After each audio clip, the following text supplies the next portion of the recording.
दोस्तों आज मैं आपके लिए लेकर आया हूँ हमारे भारत के महान टीचर, फिलोसोफर, एडवाइज़र और इकोनॉमिस्ट आचार्य चाणक्य द्वारा दी गई नीतियों को, जिनसे आपके कम्युनिकेशन स्किल्स में गजब का चेंज आ जाएगा और आप अपनी हर बात को और भी बेहतर तरीके से सामने वाले तक पहुँचा पाओगे। इस पूरे वीडियो देखने और सुनने के बाद आप न केवल आर्ट ऑफ स्पीकिंग जानोगे, बल्कि कब बोलना है, क्या बोलना है, कैसे बोलना है और क्या नहीं बोलना चाहिए वो भी जानोगे। तो आइए बिना किसी डिले के शुरू करते हैं।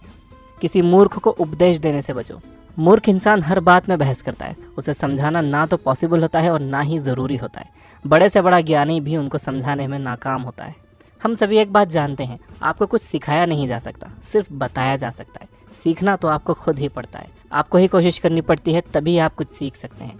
मूर्ख इंसान पहले तो आपको उसके लेवल पर लाता है, उसके बोलने के लेवल पर, उसके सोचने के लेवल पर, और इसी में आप अपना आपा खो बैठते हो। इसीलिए मूर्खों से हमेशा सेफ डिस्टेंस बनाए रखने में ही समझदारी होती है। मूर्खों से पीछा छुड़ाने के लिए अगर कभी पैसा भी देना पड़े तो दे देना चाहिए, लेकिन कभी भी उन्हें ज्ञान या उपदेश नहीं देना चाहिए। अब सबसे बड़ा सवाल ये है कि आखिर मूर्ख होता कौन है? क्या मूर्ख बिना पढ़े लिखे इंसान को कहा जाता है? नहीं, असल में मूर्ख वो होता है जो विद्वानों की बात यानी एक्सपर्ट्स की बात ना सुने, सिर्फ अपनी ही बात को सही बताए, खुद को ही सबसे बड़ा ज्ञानी समझे, वही सबसे बड़ा मूर्ख है। तो अब आप एक मूर्ख इंसान को आसानी से पहचान लोगे, पर याद रहे पहचान लेना मगर ज्ञान मत देना। हर दोस्ती के पीछे कोई ना कोई स्वार्थ ज़रूर होता है। चाणक्य कहते हैं कि इस दुनिया में ऐसा कोई रिलेशन नहीं है जिसमें स्वार्थ ना छुपा हो, चाहे वो रिलेशन पर्सनल हो, ऑफिशियल हो, इमोशनल हो या फिजिकल हो। तो कभी भी किसी के साथ कम्युनिकेशन या बातचीत करते वक्त ध्यान रखो कि जितनी ज़रूरत आपको उसकी है, उतनी ही ज़रूरत उसको भी आपकी है, क्योंकि दोनों ही किसी न किसी मतलब के कारण एक दूसरे से जुड़े हुए हैं। बस हमें एक बात का ध्यान ज़रूर रखना चाहिए कि सामने वाले का स्वार्थ या इंटरेस्ट अगर आपके लिए प्रॉब्लमेटिक नहीं है तो ऐसे रिलेशनशिप को लंबे समय तक निभाया जा सकता है। मीठी वाणी यानी सभी के साथ प्यार से बात करने से आपकी इनकम भी बढ़ सकती है और आप फेमस भी हो सकते हो। चाणक्य कहते हैं हमें हमेशा ऐसी मीठी वाणी बोलनी चाहिए जो दूसरों को ना केवल सुनने में अच्छी लगे बल्कि आपकी लोकप्रियता को भी बढ़ाए। समझदार लोगों को पता होता है कि उनका किसी के साथ किया हुआ अच्छा व्यवहार उन्हें कैसे कामयाब बना सकता है। हम सब भी किसी न किसी ऐसे इंसान से मिले हुए होते हैं जो बहुत ही स्वीटली बात करता है, पोलाइटली बात करता है। उसका लहजा सुनकर हमारा मन उसे और ज़्यादा जानने का करता है। आपने एक बात और नोटिस की होगी, जब कोई हमारा फ्रेंड या रिलेटिव हमसे किसी कारपेंटर, इलेक्ट्रिशियन या प्लम्बर या कोई भी सर्विस प्रोवाइडर के बारे में पूछता है तो हम उसी को रिफर करते हैं जो मुस्कुराकर बात करता है, यानी जिसकी वाणी मीठी होती है, जो बेईमान नहीं होता है। मेरे घर के पास 2 स्टेशनरी शॉप्स हैं। एक दुकानदार मुस्कुरा कर मिलता है, दूसरा हमेशा मुंह चढ़ाए रखता है। तो मैं मुस्कुराने वाले की शॉप पर जाना पसंद करता हूँ। आखिर मुस्कुराहट किसको बुरी लगती है?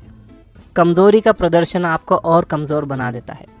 कभी आपका सामना किसी ऐसे इंसान से हो जाए जो आपसे सुपीरियर है, पावर में या पोजीशन में या पैसों में, और आप खुद को उसके सामने कमज़ोर या इन्फीरियर महसूस करते हो।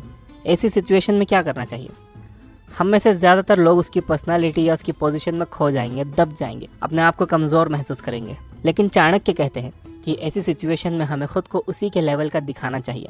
एक बिना जहर वाला सांप भी अपना फन फैलाकर अपने दुश्मन को डरा देता है। खुद को कमज़ोर या छोटा दिखाने से सामने वाला इंसान आप पर हावी होते चले जाता है और आप उसके नीचे दबते चले जाते हो। इसीलिए हमेशा अपने आप को कमज़ोर होते हुए भी मजबूत ही दिखाना चाहिए। हाँ, लेकिन ऐसा करने में आपके बोलचाल में पोलाइटनेस बनी रहनी चाहिए। अपने सीक्रेट्स लोगों से शेयर ना करो। जब भी आप कभी किसी से बात शुरू करते हो तो आप बड़े नापतोल के साथ अपने शब्द बोलते हो और बातें भी बहुत लिमिट में करते हो, पर जैसे जैसे आपकी नज़दीकियाँ सामने वाले शख्स से बढ़ती जाती हैं तो आप बहुत सी बातें उनके साथ शेयर करने लगते हो। आप ओवर फ्रेंडली होते चले जाते हो। देखा जाए तो इसमें कोई बुराई नहीं है, लेकिन हर किसी शख्स पर यकीन करना कई बार खतरनाक सिद्ध हो सकता है, चाहे सामने वाला आपका गहरा दोस्त हो या रिश्तेदार ही क्यों ना हो।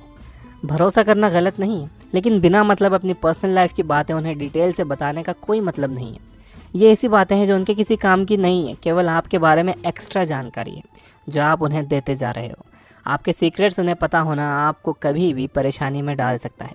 जब आप अपने बारे में कोई बात ज़रूरत से ज़्यादा किसी को बताते हो तो उसका एक और नुकसान ये भी है कि वो आपके बारे में गलत राय बना सकता है और इस गलत राय को वो दूसरे लोगों के बीच में भी फैला सकता है। बुद्धिमान इंसान बोलने की कला में माहिर होता है। वह सिचुएशन के मुताबिक बोलता है। मन में आए विचारों को दूसरों तक पहुंचाने का जरिया शब्द ही है। ऐसा नहीं है कि मन में जो जो बातें आती हैं हम सब बोलते चले जाते हैं। उसके लिए हमारी विजडम तय करती है कि क्या बोलना है और क्या नहीं। किसी पागल व्यक्ति और हमारे बीच में इतना ही अंतर है कि हम सोच कर बोलते हैं, जबकि वो मन में आ रही हर बात को बोलता चला जाता है। जब हम बोलते हैं तो हमारे शब्द हमारे माइंड के कंडीशन और सब्जेक्ट पर हमारी पकड़ को बता देते हैं। यानी वाणी इंसान को छोटा या बड़ा बनाती है, इंसान कितना भी समझदार क्यों ना हो। पर अगर बोलने की कला ना जानता हो या अपनी बात को ठीक से प्रेजेंट ना कर पाता हो तो आज के टाइम में उसका आगे बढ़ना काफ़ी मुश्किल हो जाता है। बोलते समय जिस इंसान से हम बात कर रहे हैं उसके मेंटल लेवल को भी ध्यान में रखना चाहिए। इसके बिना हम अच्छे स्पीकर नहीं बन सकते। हम जब बोल रहे हैं तो हमारा हर वर्ड मीनिंगफुल होना चाहिए, हमारी बातों में वजन होना चाहिए, हमारी बातें सामने वाले को उसकी मेंटल सिचुएशन से ऊपर उठाने वाली होनी चाहिए, उसको खुश करने, ज्ञान देने वाली होनी चाहिए, प्रॉब्लम सॉल्व करने वाली होनी चाहिए। जब ज़रूरत हो तो ज़रूर बोलना चाहिए, लेकिन बिना बात के बोलने से लोग आपकी बातों को सीरियसली लेना बंद कर देते हैं। मेरा एक दोस्त है जो बहुत बोलता है, तो हम सब कभी भी उसकी बातों को सीरियसली नहीं लेते, भले ही वो बहुत काम की बात ही क्यों ना बोल रहा हो। मेरा एक और दोस्त है जो बहुत कम बोलता है, जब वो बोलता है तो हम उसकी बात को बहुत ध्यान से सुनते हैं, भले ही वो काम की बात ना हो। लाइफ में 3 मंत्र हमेशा याद रखना। कभी भी ज़्यादा खुशी में किसी को प्रॉमिस मत करना, गुस्से में किसी को जवाब ना देना, जोश में कोई भी परमानेंट फैसला मत लेना। किसी भी रिलेशन को मेंटेन करने के लिए अच्छा कम्युनिकेशन बहुत ज़रूरी है।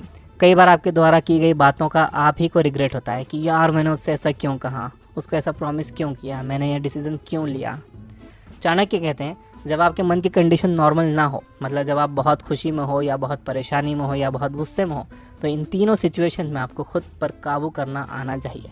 इन तीनों ही सिचुएशन में सोचने समझने और डिसीजन लेने की क्षमता उतनी कारगर नहीं रहती। हमारे माइंड पर कंट्रोल नहीं रहता, और ऐसे समय में अगर हम किसी से कुछ बात कह देते हैं तो आप समझ सकते हो कि उसका इम्पैक्ट कितना घातक हो सकता है। इससे आपकी क्रेडिबिलिटी पर उल्टा असर पड़ता है, और आप जानते ही हैं कि तीर से निकला बाण और मुंह से निकले हुए शब्द कभी लौट कर वापस नहीं आते। लाइफ में आगे बढ़ना है तो बहरे हो जाओ। चाणक्य ने ज़रूर ये बात समाज में फैली हुई नेगेटिविटी को ध्यान में रखकर ही कही होगी कि लाइफ में आगे बढ़ना है तो बहरे हो जाओ।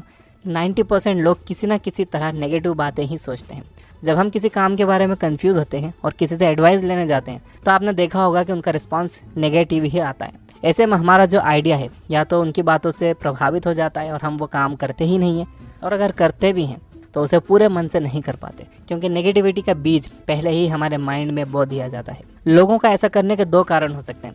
पहला, उनका खुद के बारे में एक्सपीरियंस। दूसरा, वो चाहते ही नहीं है कि आप आगे बढ़ो। अगर हम एक्सपीरियंस की बात करें तो किसी का भी एक्सपीरियंस बनने के लिए situation, surrounding, mental status at that point of time जैसे फैक्टर्स रिस्पॉन्सिबल होते हैं। सिर्फ ये कह देना कि मेरा एक्सपीरियंस है कि ऐसे मामले में ऐसा ही होता है, सही नहीं है। बहुत सारे ऐसे काम होते हैं जिनमें आप सफल नहीं होते मगर दूसरे हो जाते हैं, जिनमें आप सफल होते हैं लेकिन दूसरे नहीं होते। इसीलिए एक्सपीरियंस को गाइडलाइन मान लेना हमेशा सही नहीं हो सकता, बिकॉज उनका एक्सपीरियंस हो सकता है कि 20 साल पुराना हो, जब दुनिया अलग थी, आज अलग है।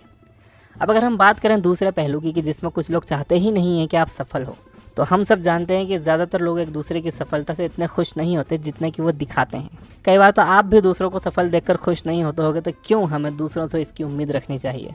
आपने कई कामयाब इंसानों को देखा और सुना होगा जो एक ही बात बार बार कहते हैं कि उन्होंने सफल होने के लिए मेहनत के साथ साथ सिर्फ और सिर्फ अपने दिल की आवाज़ सुनी। ज़रूर उनको भी नेगेटिव कमेंट्स मिले होंगे, नेगेटिव एडवाइसेस मिले होंगे, पर वो उन सब बातों को अनसुना करके उन बातों के लिए बहरे बनकर अपने गोल्स पाने के लिए कोशिश करते रहे। आपको मैं 2 मेंढकों की कहानी सुनाता हूँ। इससे पहले भी ये कहानी मैंने अपने एक वीडियो में सुनाई थी, और ये कहानी मैंने हिमेश मदान सर की वीडियो में सुनी थी। तो होता यह है कि 2 मेंढक गड्ढे में गिर जाते हैं।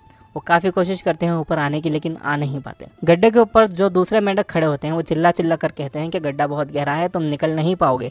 मेंढक कोशिश करते हैं, वो बार बार गिरते हैं, उन्हें चोट आती है। ऊपर वाले मेंढक चिल्लाते हैं कि क्यों खुद को तकलीफ दे रहे हो, वहीं बैठे रहो, चैन से मर जाओ। उन मेंढकों की बात सुनकर एक मेंढक तो बाहर निकलने की कोशिश करना छोड़ देता है और चुपचाप बैठ जाता है।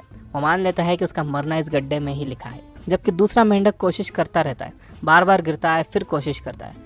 ऊपर से मेंढक चिल्लाते रहते हैं कि कोशिश मत कर, खुद को तकलीफ मत दे, लेकिन वो उनकी नहीं सुनता और वो बाहर निकल आता है। तो जब वो बाहर आ जाता है तब मेंढकों को पता चलता है कि वो मेंढक बहरा था। इसी तरह आपको भी सारे नेगेटिव लोगों के लिए बहरा बन जाना है, और बहरा बनना ही अच्छा है। मुझे पूरी उम्मीद है दोस्तों कि आपको ये वीडियो बहुत पसंद आया होगा। पसंद आया है तो कर दो इस वीडियो को लाइक, और दोस्तों अगर आप बुक समरीज पढ़ना और सुनना चाहते हो तो ये बुक ऐप डाउनलोड करो। वहाँ पर आपको मिलेगी सैकड़ों बुक्स की समरीज जो कि business, motivation, self help, leadership, health और भी कई कैटेगरीज में डिस्ट्रीब्यूटेड है। आप ये बुक ऐप पर ये बुक की टीम द्वारा सिलेक्ट की हुई एक समरी डेली फ्री में पढ़ और सुन सकते हो। लेकिन अगर आप इसके प्रीमियम मेंबर बनते हो, जो कि 1 साल के लिए सिर्फ 999 रुपये देकर बना जा सकता है, तो आप अपनी मर्जी से ऐप पर अवेलेबल कोई भी समरी एक्सेस कर सकते हो, उसे ऑफलाइन डाउनलोड भी कर सकते हो। Finally, you guys are amazing, keep reading, keep learning, keep growing. Thank you for watching.